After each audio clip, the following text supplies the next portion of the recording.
Anne Ciré est l'organisatrice de ce sommet virtuel de l'IFT dans l'éducation. Elle a félicité les participants d'accepter la responsabilité de leur bien-être et de celui des enfants, tout en soulignant que l'IFT ne doit pas se substituer aux soins médicaux et la santé mentale. Elle a ensuite présenté Christophe Noisy, intervenant et conférencier, qui discutera de l'utilisation efficace de l'IFT pour les éducateurs. Christophe est coach certifié ICF et directeur d'Urban Fox Academy et d'enfance positive.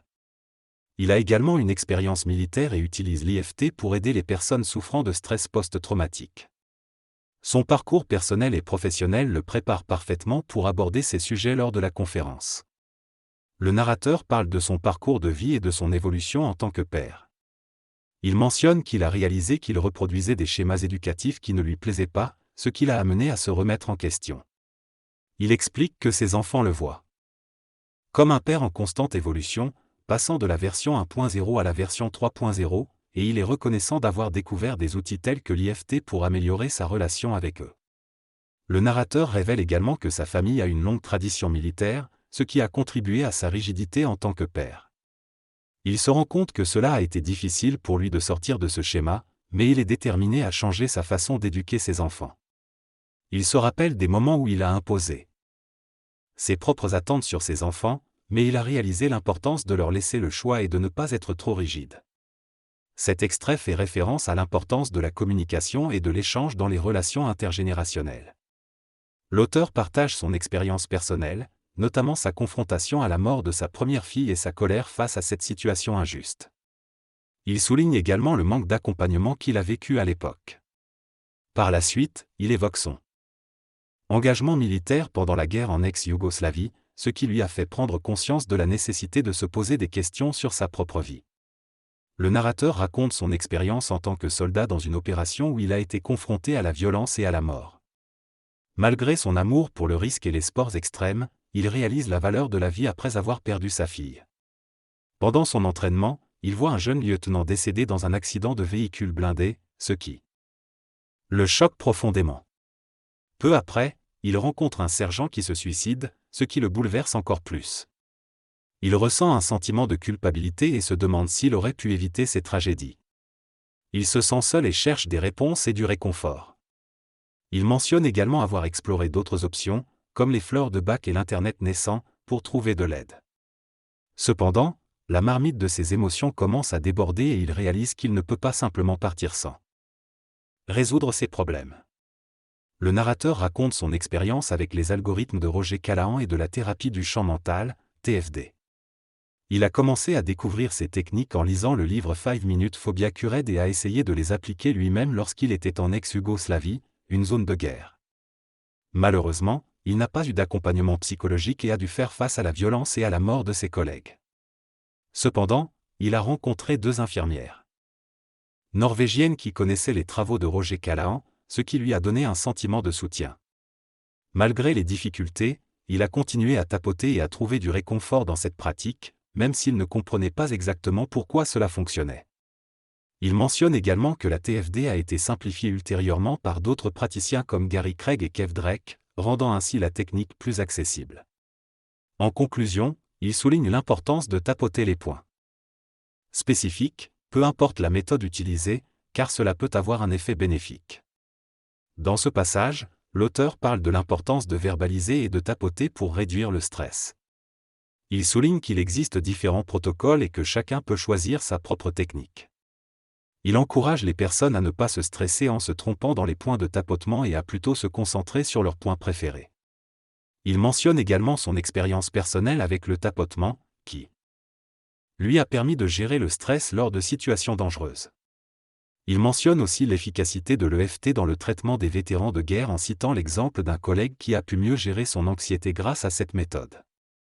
Enfin, il souligne l'importance de prendre en compte la famille des vétérans, qui peut également être affectée par les problèmes de stress et d'angoisse. Le narrateur, un ancien sportif de haut niveau, est parti en mission pendant 6 mois. Pendant son absence, elle est devenue alcoolique et sa femme l'a quitté. À son retour, il a découvert qu'il avait un fils, mais il a mis plus de 25 ans à établir un lien avec lui en raison de son comportement inadapté et de ses problèmes d'alcool. Ses relations familiales ont été affectées et il y a eu de nombreux dégâts émotionnels. Le narrateur souligne également le manque de soutien psychologique pour les militaires belges en mission. Malgré cela, il a réussi à se reconstruire en se lançant dans les arts martiaux et en restant actif sur le plan sportif. Après avoir réalisé l'égoïsme de sa passion pour le handball et le besoin de passer du temps avec ses enfants, le narrateur décide de les inscrire à une école d'arts martiaux. Il rejoint également le club et devient professeur à temps partiel, ce qui lui permet de lâcher prise et de voir les choses différemment. En rencontrant un maître japonais, il se rend compte que l'approche psychocorporelle peut lui permettre d'être un meilleur père et éducateur. Il poursuit sa formation avec Yves et devient son assistant. Plus tard, un ami lui demande de travailler avec son enfant qui est sous traitement médicamenteux. En ajoutant des mouvements spécifiques à l'échauffement et en créant une dynamique ludique, le narrateur parvient à stimuler et divertir l'enfant. L'auteur raconte son expérience avec un petit garçon perturbateur et hyperactif. Malgré les difficultés rencontrées, il s'engage à lui consacrer plus d'attention et de soutien, avec l'aide des parents et de personnes de confiance. Pendant plusieurs mois, ils observent une amélioration de son comportement, mais les tensions dans le couple des parents finissent par provoquer une rupture et le retour de l'enfant à la prise de médicaments. L'auteur exprime des remords d'avoir accepté ce défi, mais se positionne comme un éducateur capable de gérer les moments de colère et d'apprécier les moments de douceur avec l'enfant. Il termine en affirmant son amour et son acceptation de soi, malgré les difficultés rencontrées. Ce texte exprime les sentiments de frustration et de colère d'un professeur qui remet en question sa compétence à cause des difficultés rencontrées avec un élève. Il se demande pourquoi il a accepté cette situation et se sent abandonné par les autres. Malgré cela, il réalise aussi qu'il a réussi dans le passé et que les enfants apprécient sa présence. Il affirme qu'il est un bon professeur et qu'il s'aime et s'accepte, malgré ses doutes. Il reconnaît la complexité des relations humaines mais trouve du réconfort dans le travail avec les enfants.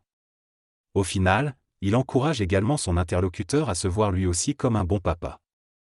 Il conclut en affirmant qu'il a déjà réussi à éteindre le volcan en lui par le passé et qu'il peut continuer à le faire dans le présent. Il termine en disant qu'il s'aime et s'accepte complètement, malgré les difficultés rencontrées. Dans ce texte, l'auteur réfléchit à la place des parents et à sa propre position en tant qu'éducateur face à un petit garçon. Il se demande si les parents étaient à leur juste place, et s'il était lui-même à la juste place. Il évoque également l'idée que le volcan, représentant les émotions et les difficultés qu'il rencontre, peut être là pour dire j'existe et pour lui permettre de travailler ensemble avec l'enfant. Il exprime également son amour et son acceptation de lui-même. L'auteur souligne l'importance du jeu dans la communication et la thérapie, et mentionne qu'il travaille sur lui-même pour le bénéfice de l'enfant. Il tente de créer un espace où l'enfant peut exprimer ses émotions et ses sensations de manière concrète. Dans cette partie du discours, le locuteur explique qu'il ressent une boule de colère qui le dérange et il a envie de s'en débarrasser. Mais il reconnaît aussi qu'il a pu exprimer cette colère envers ses parents et son frère, mais heureusement cela ne se produit pas tout le temps. Il parle ensuite de l'idée de pendulation entre des sentiments négatifs et positifs, ce qui est abordé dans d'autres conférences du sommet. Il recommande donc aux spectateurs de regarder les autres conférences qui sont informatives et transformatrices. Le locuteur souligne l'importance de la communication et de choisir une manière créative de communiquer, en faisant référence à son expérience en ressources humaines et à son intérêt pour la communication avec la nature et les animaux. Il encourage à être originaux, créatifs et à ne pas avoir peur du ridicule. La conversation se poursuit par une discussion sur la création de l'association Enfance Positive avec sa deuxième femme, qui propose une approche pédagogique alternative basée sur les pédagogies Montessori et Reggio. Ils mettent également l'accompagnement à disposition en ligne, ainsi qu'une approche en plein air en forêt, qui permet de sortir des limites du béton et de nourrir l'esprit via la nature.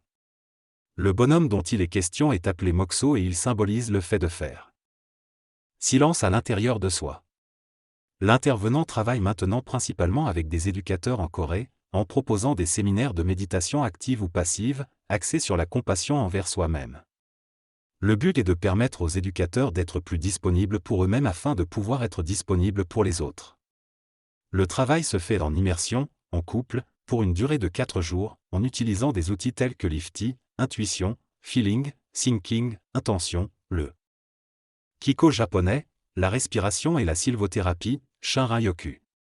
À l'avenir, le travail sera également élargi en incluant le FT, Emotional Freedom Technique, et le travail au sabre pour aider les participants à être présents à eux-mêmes et à couper leur ego.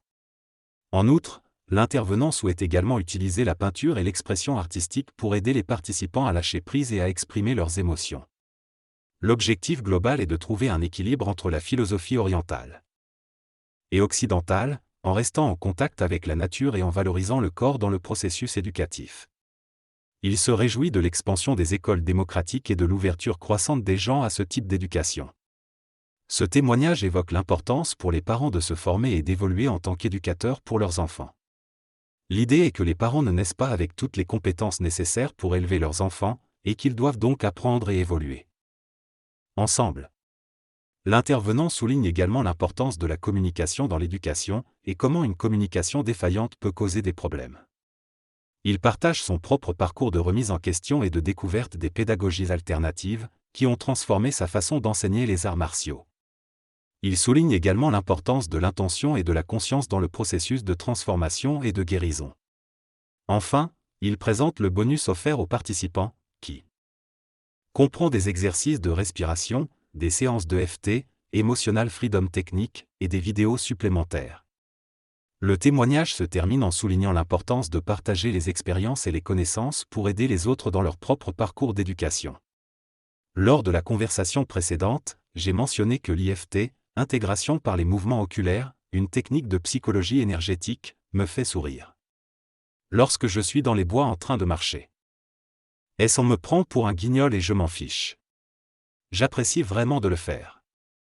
Certains disent que mon approche est décalée. Lorsque j'ai commencé à pratiquer, Yves Wautier m'a conseillé d'essayer l'IFT et cela m'a permis de me déconnecter du cerveau et de m'immerger différemment dans l'émotion. Cela fonctionne surtout lorsque l'émotion est forte et que l'on tapote doucement. Je recommande d'essayer cette technique pour stimuler différemment le cerveau. Je mentionne également le MDR, une autre technique utilisée dans la psychologie énergétique. Je conseille de se former à ces techniques. Il est important de rester hydraté et de surmonter les obstacles qui peuvent se présenter. Je mentionne également les travaux du Dr Pita Stapleton, qui a écrit sur le tapping et dont les livres sont disponibles en français et en anglais.